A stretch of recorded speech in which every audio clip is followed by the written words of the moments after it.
Hello friends, welcome to our new video. आप सभी का मेरे वीडियो में स्वागत है। जैसा कि आप सबने देखा था कि मैंने बाल मनोविज्ञान का चैप्टर 1 के 2 वीडियो अपलोड कर दिए हैं। ये मेरा तीसरा वीडियो है जो उसी से रिलेटेड है। ये उसी चैप्टर के एमसीक्यूज़ हैं, तो आपको प्रत्येक एमसीक्यू को ध्यान से सुनना है और उसका आंसर देना है। तो पहला हमारा क्वेश्चन है कि निम्नलिखित में से पहला शैक्षिक मनोवैज्ञानिक कौन है। ये हम आपको बता चुके हैं इंपॉर्टेंट पॉइंट में, लेकिन यहाँ पर फिर से जान लेते हैं।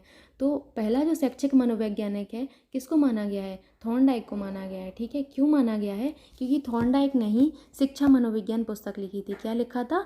शिक्षा मनोविज्ञान पुस्तक।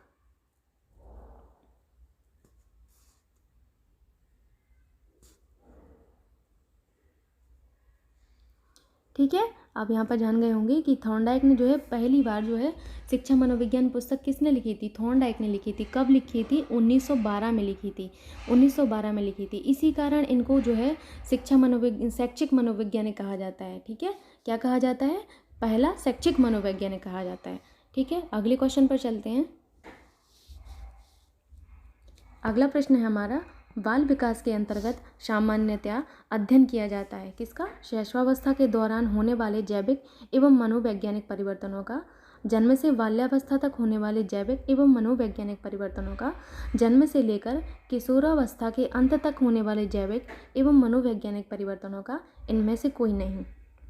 तो आप सबको बहुत अच्छे से पता है कि हम बाल विकास में जन्म से लेके किशोरावस्था के अंत तक होने वाले जो जैविक और मनोवैज्ञानिक परिवर्तन हैं उनका अध्ययन करते हैं। ठीक है, शैशवावस्था के दौरान होने वाले परिवर्तनों का भी अध्ययन करते हैं, बाल्यावस्था के दौरान भी, और साथ ही साथ किशोरावस्था के अंत तक जो परिवर्तन होते हैं उनका अध्ययन हम बाल विकास में करते हैं। ठीक है, अगले प्रश्न पर चलते हैं। अगला प्रश्न है हमारा, शिक्षा में मनोविज्ञान की उपयोगिता है। अध्यापक का चरित्र समझने में, पारिवारिक पृष्ठभूमि समझने में, मानव व्यवहार का अध्ययन करने में, उपरोक्त सभी। तो शिक्षा मनोविज्ञान में जो है हमें उपयोगिता क्यों है? अध्यापक का चरित्र समझने में। हम अध्यापक का चरित्र समझ के क्या करेंगे? हमें कोई आवश्यकता नहीं है। पारिवारिक पृष्ठभूमि समझने में, तो एक टीचर का जो है नाता है कि उसको अपने माइंड में बिठाना होता है कि उसको पारिवारिक पृष्ठभूमि को ध्यान में रख के किसी भी बच्चे को ट्रीट नहीं करना है। हर एक बच्चे को समान समान भाव देना है। ठीक है, तो ये वाला भी हमारा गलत होगा। अगला है हमारा, मानव व्यवहार का अध्ययन करने में। ये वाला हमारा बिल्कुल सही होगा, क्योंकि हम मनोविज्ञान में क्या करते हैं? बालक के व्यवहार में होने वाले परिवर्तनों का अध्ययन करते हैं। ठीक है, तो यहाँ पर हमारे व्यवहार से रिलेटेड बात की जा रही है, तो यही वाला ऑप्शन हमारा सही हो जाएगा। ठीक है, अगले प्रश्न पर चलते हैं। अगला प्रश्न है हमारा, शिक्षा मनोविज्ञान सीखने में क्या तथा कब से संबंधित है? यह कथन किसका है? ये कथन से रिलेटेड प्रश्न है। जो स्टेटमेंट वाले प्रश्न हैं इन सबको तो आपको याद ही रखना पड़ेगा। इसके लिए आप इनको बार बार पढ़ें, अपने आप आपको याद हो जाएंगे। तो ये कथन किसका है? थॉर्नडाइक का, वॉटसन का, क्रो एवं क्रो का, नन का। तो ये जो कथन है हमारे क्रो एंड क्रो का है। ठीक है,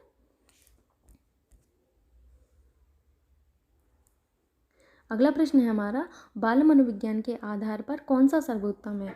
सारे बच्चे एक जैसे होते हैं, कुछ कुछ बच्चे एक जैसे होते हैं, प्रत्येक बच्चा विशिष्ट होता है, कुछ बच्चे विशिष्ट होते हैं। तो यहाँ पर आपको बताना है कि कौन सा ऑप्शन सही है। आप एक बात अपने माइंड में बिठा लीजिए कि बाल मनोविज्ञान जैसा सब्जेक्ट कभी भी कुछ बच्चों की बात नहीं करता है। ठीक है, कुछ बच्चों की बात नहीं करता। ये सभी को साथ में लेके चलने वाला सब्जेक्ट है, सभी बच्चों को सेम ट्रीट करने वाला सब्जेक्ट है। ठीक है, अगला है, ये जो कुछ वाले ऑप्शन है इन सबको हटा दीजिए। अब आपके पास ऑप्शन बचा एक ये वाला, एक ये वाला। तो सारे बच्चे एक जैसे होते हैं? बिल्कुल नहीं होते। आप शुरुआत से पढ़ते आ रहे हैं कि व्यक्तिगत भिन्नताओं का अध्ययन हम लोग बाल विकास में करते हैं। ठीक है, तो ये वाला ऑप्शन भी हमारा गलत हो गया कि सारे बच्चे एक जैसे होते हैं। तो कौन सा हमारा ऑप्शन सही होगा? ऑप्शन नंबर 3 हमारा बिल्कुल करेक्ट होगा कि प्रत्येक बच्चा विशिष्ट होता है। ठीक है, अगला है हमारा प्रश्न, बाल मनोविज्ञान का केंद्र बिंदु है शिक्षक, विद्यालय, वातावरण, बालक। तो आप सबको पता होगा कि बाल मनोविज्ञान का केंद्र बिंदु हमारा बालक है।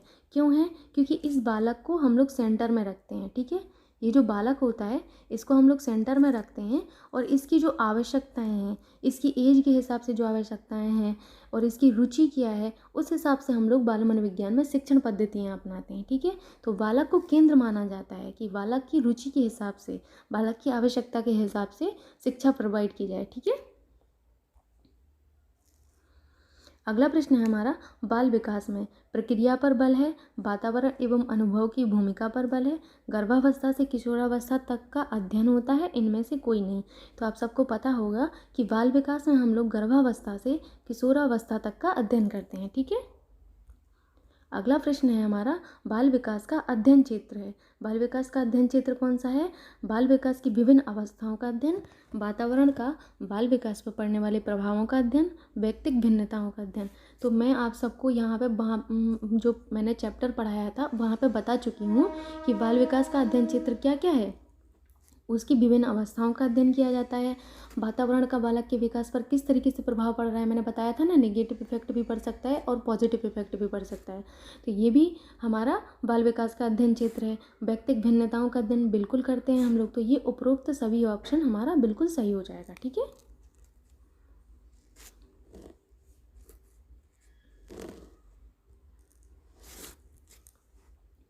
अगला प्रश्न है हमारा, सर्वाधिक उपयुक्त जीवित रहता है, यह सिद्धांत किसका है? तो लैमार्क का है, डार्विन का है, हैरिसन का है, मैकडूगल का है। तो ये हमारा जो सिद्धांत है वो किसने कहा है? डार्विन का है। ठीक है, ये हमारा डार्विन का है। सर्वाधिक उपयुक्त रहता है सिद्धांत डार्विन बाद का है। ठीक है, द ओरिजिन ऑफ स्पीसीज जो बुक है हमारी, द ओरिजिन ऑफ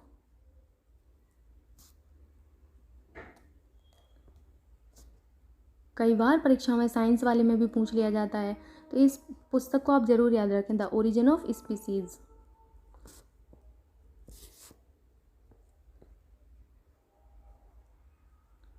ये जो बुक है हमारी, ये किसकी है? ये हमारी डार्विन की है। ठीक है, और इनका कहना है कि प्रत्येक जीव को अपनी परिस्थिति के साथ अनुकूलन करना पड़ता है। ठीक है, और इनका ये कहना है कि हर एक जीव को अपने पर्यावरण में संघर्ष करना पड़ता है और यदि संघर्ष में समर्थ होता है तो वो जीवित रहता है, अन्यथा मर जाता है। इसीलिए इनका कहना है कि सर्वाधिक उपयुक्त जो जीव रहता है वही जीवित रहता है। ठीक है, आई होप आप डार्विन का जो ये सिद्धांत है ये समझ चुके होंगे। ये आगे आप जो चैप्टर है आनुवंशिकता एवं वातावरण, उसमें बहुत अच्छे से पढ़ेंगे।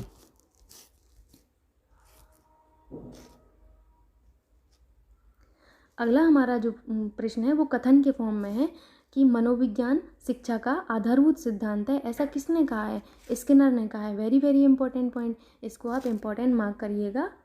ठीक है, अगला प्रश्न है हमारा, शिक्षा मनोविज्ञान की उत्पत्ति का वर्ष है 1700 के आसपास, 1800 के आसपास, 1900 के आसपास, 2000 के आसपास। तो शिक्षा मनोविज्ञान की उत्पत्ति का जो ईयर है वो 1900 के आसपास माना जाता है। ठीक है, अगला हमारा प्रश्न है, मनोविज्ञान के जनक हैं Thorndike, Skinner, William James, William McDougall. तो मनोविज्ञान जो है उसके जनक कौन है? विलियम जेम्स हैं। ठीक है, थॉर्नडाइक कौन है? पहले शैक्षिक मनोवैज्ञानिक। ठीक है, आप सबको याद है ना, मैंने पढ़ाया था कि पहले जो शैक्षिक मनोवैज्ञानिक हैं वो थॉर्नडाइक को माना गया है, क्योंकि इन्होंने ही शिक्षा मनोविज्ञान पुस्तक लिखी है। कब लिखी है? 1912 में लिखी है, इसलिए इनको मनोविज्ञान का पहला शैक्षिक मनोवैज्ञानिक माना गया है। ठीक है, अगला प्रश्न है हमारा, मनोविज्ञान शब्द दिया है किसने? विलियम जेम्स ने, वर्डाइमर ने, रुडोल्फ ने, रॉस ने। तो जो मनोविज्ञान शब्द है हमारा रुडोल्फ ने दिया है। किसने? रुडोल्फ ने। नेक्स्ट है हमारा, बाल केंद्रित शिक्षा का अर्थ है शिक्षार्थी केंद्रित, अध्येता केंद्रित, छात्र केंद्रित, ना कि समुदाय केंद्रित, उपरोक्त सभी।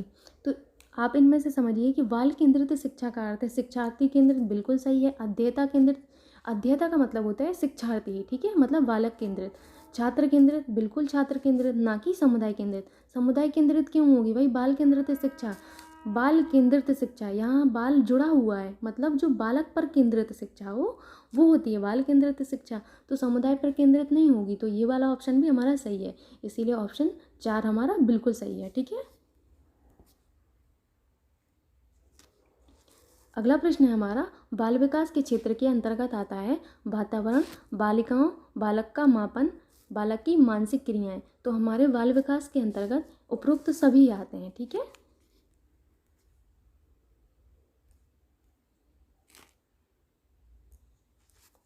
अगला प्रश्न है हमारा, बाल विकास बालक की किन मानसिक क्रियाओं का अध्ययन करता है? कल्पना एवं स्मृति का, चिंतन एवं साहचर्य का, एक एवं दो दोनों, इनमें से कोई नहीं। तो जो बाल विकास है वो बालक की कल्पना एवं स्मृति का, चिंतन एवं साहचर्य का, ये जो मानसिक क्रियाएं हैं इन दोनों का ही अध्ययन करता है। इसीलिए हमारा ऑप्शन 3 बिल्कुल सही होगा। ठीक है। अगला प्रश्न है हमारा, बाल विकास में अध्ययन किया जाता है बालक के व्यवहार का अध्ययन, वातावरण का बालक के विकास पर पड़ने वाले प्रभाव का अध्ययन, एक एवं दो दोनों, इनमें से कोई नहीं। तो आपको पता होगा कि बाल विकास के अंतर्गत हम लोग बालक के व्यवहार का अध्ययन भी करते हैं, साथ ही साथ वातावरण का बालक के व्यवहार पर क्या असर पड़ रहा है उसका भी अध्ययन हम लोग करते हैं। इसीलिए हमारा ऑप्शन 3 एकदम सही होगा। ठीक है।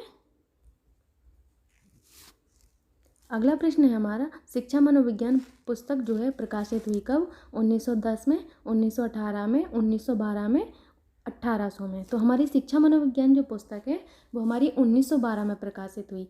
किसने लिखी ये वाली पुस्तक? हमारी किसने लिखी है बता चुके हैं हम, थॉर्नडाइक ने लिखी है। किसने? थॉर्नडाइक ने। थॉर्नडाइक।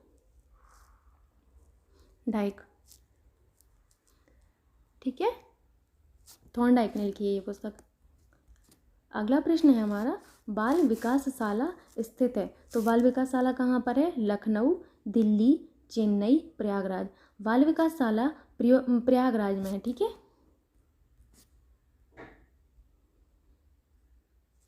अगला प्रश्न है हमारा, बाल मनोविज्ञान तथा बाल विकास में प्रमुख अंतर है शिक्षण पद्धतियों में, क्षेत्र में, एक एवं दो दोनों, इनमें से कोई नहीं। तो मैंने आपको जब बाल विकास और बाल मनोविज्ञान में डिफरेंस पढ़ाया था तो मैंने बताया था कि इनमें कुछ अंतर नहीं है, बस इनके क्षेत्र में अंतर है। ठीक है। तो यहाँ पर आप ऑप्शन नंबर 2 टिक कर सकते हैं। अगला प्रश्न है हमारा, बाल मनोविज्ञान आरंभ में किसका अध्ययन था? विज्ञान का, समाजशास्त्र का, दर्शन शास्त्र का, इनमें से कोई नहीं। तो मनोविज्ञान जो है हमारा आरंभ में दर्शन शास्त्र का अध्ययन था। किसका? दर्शन शास्त्र का अध्ययन था। Very very important. ठीक है। अगला प्रश्न है हमारा, बाल मनोविज्ञान को व्यवहार का विज्ञान कहा किसने? थॉर्नडाइक ने, स्किनर ने, वॉटसन एवं थॉर्नडाइक ने, पावलोव ने। तो आप सबको पता होगा कि बाल मनोविज्ञान को व्यवहार का विज्ञान वॉटसन एवं थॉर्नडाइक दोनों ने कहा है। ठीक है।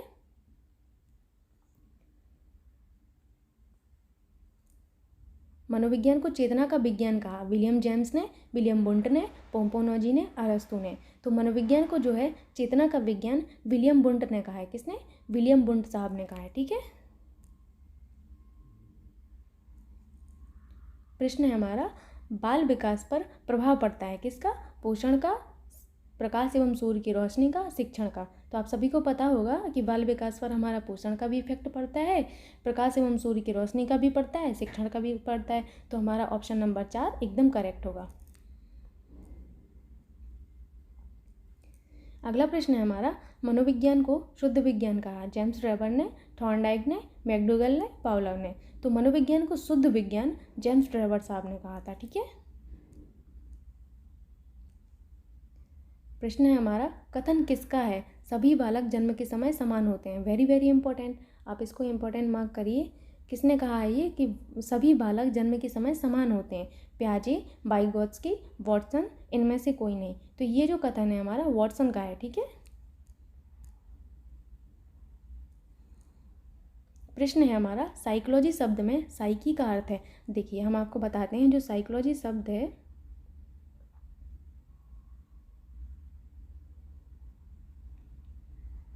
जो साइकोलॉजी हमारा जो शब्द है वो साइकी प्लस लोगोस से बना है। किससे? साइकी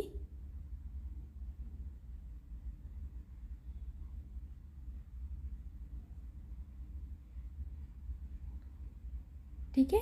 यहाँ पर जो साइकी है इसका अर्थ होता है आत्मा। क्या होता है? आत्मा। ठीक। और जो हमारा लोगोस है उसका अर्थ होता है अध्ययन। ठीक है। आई होप यहाँ पे आप समझ गए होंगे कि जो साइकोलॉजी शब्द है हमारा साइकी प्लस लोगोस से बना है। साइकी का अर्थ होता है आत्मा, लोगोस का अर्थ होता है अध्ययन। तो यहाँ पर हमसे यही पूछा गया है कि साइकोलॉजी शब्द में साइकी का अर्थ है क्या, अध्ययन? नहीं, क्योंकि लोगोस का अर्थ होता है अध्ययन। आत्मा बिल्कुल सही है। ठीक है। प्रश्न है हमारा, विकास एक प्रक्रिया है, कथन है किसका है? वुडवर्थ का, थॉर्नडाइक का, विलियम मैकडूगल का, स्किनर का। तो ये जो हमारा कथन है वो हमारा वुडवर्थ का है। ये कथन बहुत इंपॉर्टेंट है, कई बार परीक्षा में पूछा गया है कि विकास एक प्रक्रिया है, कथन किसका है। ठीक है। अगला है हमारा प्रश्न, व्यवहार का स्वाभाविक सिद्धांत है। यहाँ पर व्यवहार, इसके पूछने का मतलब ये है प्रश्न के कि व्यवहार का स्वाभाविक सिद्धांत किसने दिया? वर्दाइमर ने, कोफका ने, कोहलर ने, मैकडूगल ने। ये कोफ्ता नहीं है, ये कोफ्ता नहीं है, खाने वाला कोफ्ता नहीं है, ये कोफका है, कोफ का। अभी आप आगे चलेंगे तो आप इनका नाम गेस्टोल्ट बाद में देखेंगे, बहुत ही ज़्यादा इनका योगदान रहा है गेस्टोल्टवाद में। तो आप आगे जानेंगे वर्दाइमर का, कोहलर का, कोफका का, ये तीनों ही हमारे गेस्टोल्टवादी हैं। ठीक है, ये आप आगे जानेंगे। तो व्यवहार का जो स्वाभाविक सिद्धांत है हमारा विलियम मैकडूगल साहब ने दिया है। किसने? विलियम मैकडूगल साहब ने दिया है। ये जो मैकडूगल है ना, इन्होंने ही 14 संवेगों की बात की है। किसने? मैकडूगल ने। 14 संवेग जो होते हैं हमारे, इन्होंने ही बात की है। ये आप आगे जानेंगे कि 14 संवेग कौन कौन से होते हैं और इनकी मूल प्रवृत्तियाँ कौन कौन सी होती हैं। ठीक है। और हमारा लास्ट प्रश्न है इस सीरीज़ का, सुजन शास्त्र के पिता कौन है? यानी कि सुजन शास्त्र के फादर कौन है? वर्दाइमर, कोहलर, कोफका, गाल्टन। तो जो सुजन शास्त्र के पिता हैं वो गाल्टन महोदय को माना गया है। किसको? गाल्टन को माना गया है। आई होप यहाँ तक आपको समझ में आया होगा। यदि आपको वीडियो पसंद आता है तो please like, share and subscribe my YouTube channel and thank you so much video देखने के लिए।